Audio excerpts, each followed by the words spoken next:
Mummy जी, चाय ले लीजिए।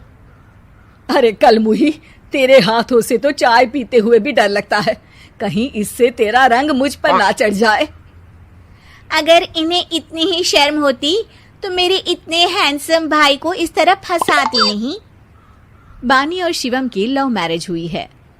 बानी के ससुराल में उसकी ननद और सास हैं, जिन्हें अपने गोरे रंग पर बहुत गुरूर होता है, जिस वजह से वो बानी को सिर्फ उसके सांवले रंग की वजह से नापसंद करती है और हमेशा उसे ताने सुनाती रहती हैं। बानी उनकी सभी जली कटी बातें सुनकर चुपचाप वहां से चली जाती है। तुम माँ और छोटी को कुछ बोलती क्यों नहीं? मम्मी जी बड़ी हैं, हर छुटकी ना समझ, इस तरह उन्हें उल्टा जवाब देना सही नहीं। मेरी जिम्मेदारी उनकी सेवा करना है, जो मैं पूरे दिल से हमेशा करती रहूंगी। ऐसा बोलकर बानी रसोई में जाकर रात के खाने की तैयारी करने लगती है। रात को खाना खाते हुए बानी की सास उसे कहती है, कल मैंने अपनी फ्रेंड्स के साथ किटी पार्टी रखी है, समय से सारा खाना बना देना और अपना मनहूस चेहरा लेकर ज्यादा उनके सामने मत आना, समझी? माँ, बानी आप दोनों की कितनी परवाह करती है, फिर भी आप उससे इतना बुरा व्यवहार क्यों करती हैं? अरे एक तो लव मैरिज करके इस कलमुही को हमारे सर पर लाकर बिठा दिया और अब हम इसे कुछ बोल भी नहीं सकते क्या? भैया तो इनकी तरफदारी करेंगे ही, आखिर इन्होंने पूरी तरह उन्हें अपने वश में जो किया है। जिसे जो करना है करे, बस कल मेरा सारा काम समय पर हो जाना चाहिए। इस पर सब खाना खाकर सोने चले जाते हैं और अगले दिन बानी जल्दी उठकर सास की किटी पार्टी के लिए तैयारियां शुरू कर देती है, जिस पर पार्टी शुरू होने के बाद सास की सहेलियां कहती हैं, अरे वाह री, तेरी बहू ने तो बड़े स्वादिष्ट समोसे बनाए हैं। हाँ भाई, रंग कैसा भी हो, खाना बनाने में बिल्कुल अन्नपूर्णा है। अरे इसकी भी क्या बात करनी, मेरी बेटी से मिलो, इसकी सुंदरता के आगे तो उर्वशी रंभा भी फेल है। उर्वशी रंभा को तो फेल कर देगी, पर क्या अन्नपूर्णा बन पाएगी? अरे इसे काम करने की क्या जरूरत, उसके लिए बानी है तो, और मैं तो इसकी शादी भी किसी नौकर चाकर वाले घर में ही करूंगी। बानी वापस रसोई में चली जाती है और किटी पार्टी चलती रहती है। उसी रात को बानी की सास गुस्से में चिल्लाते हुए अपने कमरे से बाहर निकल कर आती है। हाय रे, चोरी हो गई, मेरे पैसे, पक्का पक्का इस कलमुही की वजह से हुआ है ये सब।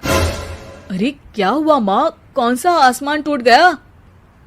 अरे आसमान तो उसी दिन टूट गया था जब तू इस कलमुही से शादी करके इसे घर में ले आया था। खुद तो आई ही, अपने साथ साथ मनहूसियत का काला साया भी मेरे घर ले आई। अरे हुआ क्या माँ? अरे मेरी तिजोरी में रखे पैसे कहीं गायब हो गए, सुबह ही देखा, अरे यहीं रखे थे। क्या आप मुझ पर चोरी का इल्जाम लगा रही हैं? अरे काली बिल्ली पर भी क्या कोई मनहूसियत का इल्जाम लगाता है?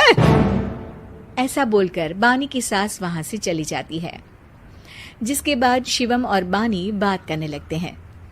देखो, मम्मी की बात का बुरा मत मानना, वो बस परेशान है ना, इसलिए कुछ भी बोल गई। वो परेशान नहीं, मुझसे नफरत की वजह से ऐसा बोलकर गई हैं। उन्हें मैं हमेशा एक आंख नहीं सुहाती। देखो बानी, अगर तुम चाहो तो हम दूसरा घर लेकर वहां शिफ्ट कर सकते हैं। आखिर तुमसे प्यार करके तुम्हें अपनी जिम्मेदारी पर इस घर में लेकर आया हूं, इस तरह टॉर्चर नहीं होने दे सकता। अगर आप साथ हैं तो मुझे किसी चीज की टेंशन नहीं, और आखिर वो हमारी बुजुर्ग हैं, हम उन्हें और छुटकी को इस तरह अकेले छोड़कर कैसे जा सकते हैं? इसके बाद बानी भी अपने कमरे में चली जाती है और अब हर रोज उसकी सास की तिजोरी से पैसे गायब होने लगते हैं। इसी तरह कुछ समय बीत जाता है और वो हर बार हर चीज का इल्जाम बानी पर लगाती है, पर बानी कभी कुछ भी नहीं बोलती। कलमुही नास पीटी, बहू को घर की लक्ष्मी बोलते हैं, ये तो पनौती बनकर आई है, पनौती। एक रात बानी की सास को आधी रात में प्यास लगती है, तो वो पानी पीने रसोई की तरफ जाती है। तभी उसे अपनी बेटी के कमरे में कुछ आवाज सुनाई देती है। हाँ हाँ, मैंने मम्मी की तिजोरी से हर रोज थोड़े थोड़े पैसे निकाल कर हम दोनों के लायक खूब पैसे इकट्ठे कर लिए हैं। और मम्मी आज तक उस सब के लिए भाभी को ही जिम्मेदार समझती है। तुम बस जल्दी से आकर मुझे यहाँ से ले जाओ और हम कहीं दूर जाकर शादी कर लेंगे। मम्मी को कुछ पता नहीं चलेगा, सब मुसीबत खत्म। अपनी बेटी की ये सारी बातें सुनकर बानी की सास भौंचक्की रह जाती है और अपने कमरे में वापस चली जाती है। जब अगली सुबह बानी सास के कमरे में आती है, मम्मी जी, क्या बात है, आज आप कमरे से बाहर ही नहीं आई? आपकी तबीयत तो ठीक है ना? क्या छुटकी कमरे से बाहर आई या तुम उसके कमरे में गई? नहीं नहीं, क्यों, जाना है क्या? मैं अभी चली जाती हूँ। नहीं, कोई कहीं नहीं जाएगा। इस पर वो बानी को साथ लेकर कमरे से बाहर आती है, जहाँ शिवम भी होता है।